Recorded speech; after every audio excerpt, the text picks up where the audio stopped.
flip-flopping back and forth, not knowing which way to go, making decisions over and over again that failed marriages, failed relationships, failed dreams. Why does this continue to happen? It continues to happen because oftentimes we have ignored our internal compass. We have been so focused on appearances, what other people may think, how our actions and us following what is intuitively correct to us may cause someone else to be uncomfortable. In fact, we've been programmed all our lives to be just that, from religious beliefs of the family, from public schools, indoctrinations, to social media, to television. Everything around us has often told us that it is best to ignore our voice of truth that speaks loudly within us, begging us to follow the path that we were destined to follow when we chose to incarnate. Yes, indeed. We chose to incarnate at this time, in this season, so that we can accomplish our soul's mission. And what is that? It is to elevate. It is to go higher. It is to become wiser. It is to become stronger. In this powerful book, The Journey of Souls by Michael Newton, he goes through and explains, based on his 20 years of research as a hypnotherapist and one who has done past life regressions. He goes through and he explains how the soul makes its journey based on the experiences of thousands and thousands of patients who are regressed. And that when they regress, they go back to the spirit realm. And interestingly enough, these individuals explain the same story over and over again. There is a consistency. It does not matter whether they are black or white, Hispanic, male, female, what traditional religion they are a part of, whether they are Christian or Muslim, atheist. They all say the same thing, give testimony to the fact that our souls live on. We incarnate, leave a certain life, and then reincarnate. We go through a process of talking to our elder spirits, or those who are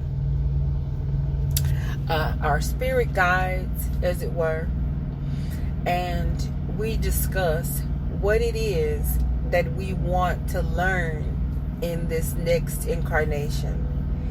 We choose our bodies, we choose our parents, we choose the time in which we are to incarnate. We can see some of the life lessons that we will experience, not all. And we see ultimately what the goal is, what our destiny is, what we are destined to accomplish in this life. And then once we enter into the incarnate body, inside of the fetus and come through the womb, we forget what it is that we have contracted to do. Now, he talks about this. Michael Newton talks about this in his book. Also, Neil Walsh talks about it in Conversations with God. In the Yoruba tradition, it is considered the Ori is one of the great angels, as it were, or spirit, and it is ultimately ourselves. And it is so fascinating that we decide, our soul decides. So this is according to again, the Yoruba tradition of West Africa. When we decided to come and incarnate in this particular incarnation, we sat with God, the Creator, and the angels, which are considered the Orisha in that tradition, and decided on our course. This is what my destiny is. This is what I'm going to accomplish in order for my soul to elevate, because the soul lives on forever. It lives on in the spirit realm forever.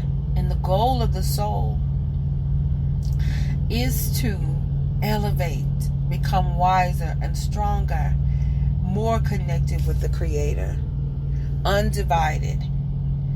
And when we spend our time on the planet moving forward towards what it is that we determined that we were going to do before we came, then our soul finds a sense of peace, finds a sense of worth, finds the sense of wholeness. It is when we are off course to our destiny, that we are unsatisfied, going through multiple disastrous things, again, flip-flopping, not knowing which way to go or what to do. And it is something that the majority of us do until we remember.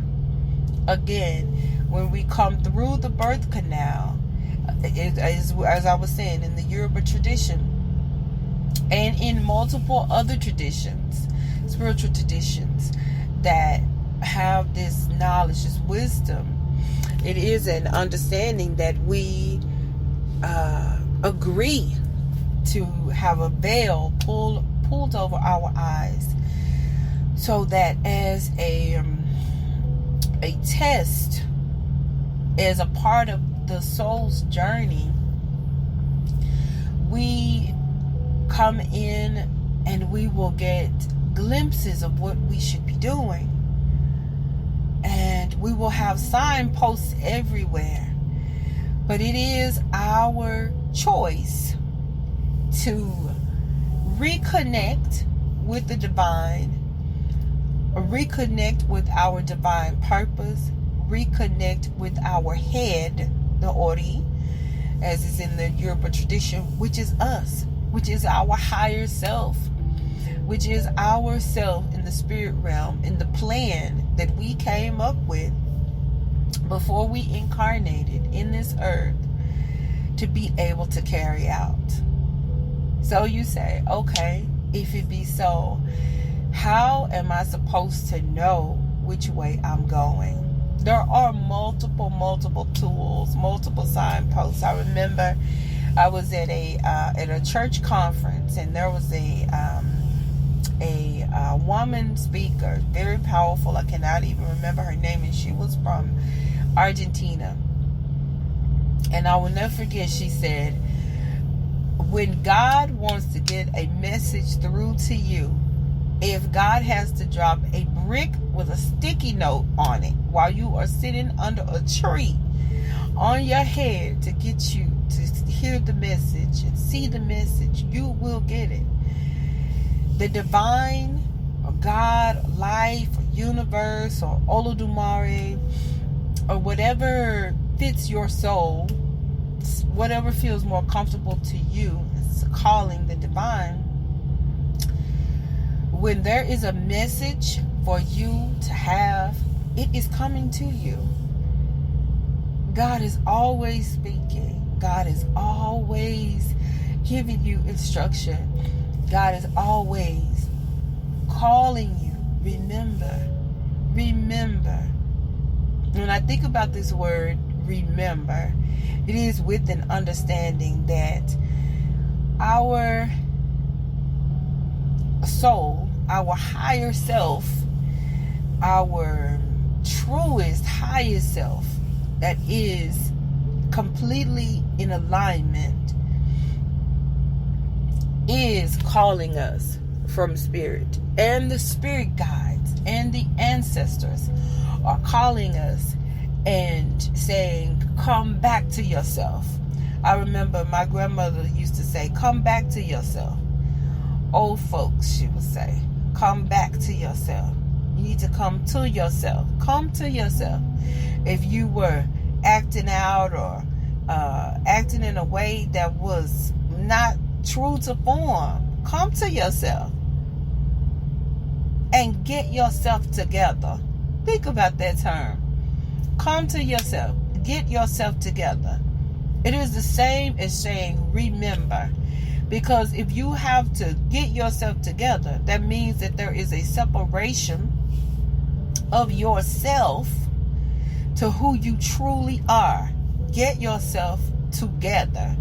Bring yourself together. Remember to be a member of God, to be a member of the divine, and to is to go back. Get your needle and thread and sew yourself back together. Remember, put yourself back together with who you are, with your divine self. Again, many ways, many signposts. God is speaking through the baby that is talking to you. The children say some of the strangest things, but oftentimes you can hear God speaking through them. Dreams, your higher self, your spirit guides, your ancestors will be speaking to you to help you on your path to do what it is you agreed to do before you incarnated. Astrology, your astrological, your natal chart is a map, is a powerful map to where your soul should be going, many of the challenges that you will experience, and how to overcome those challenges. Numerology, the life path number, your destiny number, expression number. Again, the universe, the divine has given a way through this for you to be able to remember, for you to be able to walk out your destiny. If that is not your cup, then there is divination through tarot, ruins, people able to read the tea leaves. If that is not your cup, there is the Bible. There is the Tao Te Ching. There is the teachings of Buddha. You know, God, the universe is always speaking and working overtime to cause you to remember what your path is and what your destiny is. And when you get about it, then there is a fulfillment that comes to your soul. Does it mean that you are filthy rich and overflowing with money and life is never hard? No, it does not mean that. But what it does mean is that there is a warmness and a contentment that comes about your soul that pours over into every area of your life. There is a peace that you have, and you are able to impact others around you and leave a legacy in a way that you would not have been able to had you not walked in the direction that your soul agreed to do before you came here. And you are still here, and there is still time. It does not matter your age. You are never too old. You are still breathing. A late bloomer you may be, but you are still here, and you still have the opportunity to get in line with your vision and with your soul's purpose. If you are interested, I am offering a life path consultations where I am using your unique astrological data to have a 60-minute reading with you, where we will sit down and we will look at your placements in your birth chart. We will look at your numerology, and it is unique to every soul, and it is so complete and it is so powerful. And this is what I would like to offer to you. You can go to my website to check out the prices for this. You can go to www.soulsbreadwisdom.com, soulsbreadwisdom.com, and you will see just on the front page there what the cost is, and which is very, very reasonable. And it is my passion. It is my passion to show you the brilliance that you have within you, to walk you through your unique life path. And you can also visit my page. I have videos on YouTube talking about the North Node in particular, because that's really what we're going to focus on. We're going to focus on the North Node, and we're going to focus on the ruler of the North Node in your particular chart, the aspects that are happening to your North Node, and your life path number, your birthday number, so that we can help get you on track to where your soul is supposed to be going. All right. I thank you so much for listening. My name is Letitia Hinton. I am the founder of Soul's Bread Wisdom, and I look forward to talking to you more in the future. Have a blessed day. Visit me on every social media site, Soul's Bread Wisdom and Counseling. Have a good day.